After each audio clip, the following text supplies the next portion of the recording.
Mimi sina kumbukumbu kama wewe unakumbuka vizuri kilichotokea msimu uliopita. Sikumbuki kama wewe unajua kwamba moja kati ya wachezaji tuliokuwa nao ndani ya ligi kuu Tanzania bara waliokuwa na performance nzuri ni pamoja na Azizi Stephen K ambaye hivi sasa anavyozungumza nawe si sehemu ya wachezaji wa ligi kuu Tanzania bara.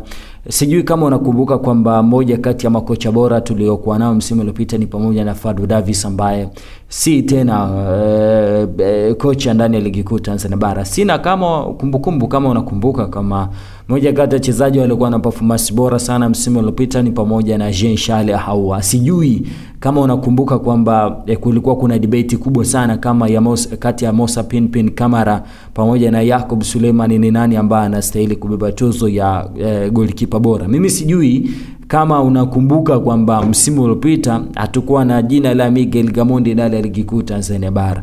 Yote haya yameenda kwa kasi kubwa sana kwa sababu msimu umeshaanza. Kila msimu ukianza unakuwa na mambo yake mengi. Wacha nikwambie kwamba taarifa rasmi ni kwamba tuzo za TFF msimu wa mwaka 2024-25 TFF Awards zitafanyika Disemba 5 mwaka 2025. Awali TFF ilitoa taarifa kwa tuzo hizo zingefanyika mwanzoni mwa mwezi Disemba.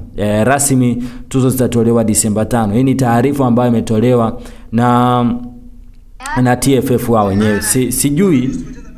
Sijui kama wewe unakumbuka kama tulikuwa tujatoa tuzo. Zinaenda kutoa tuzo katika wakati ambao binafsi nitasema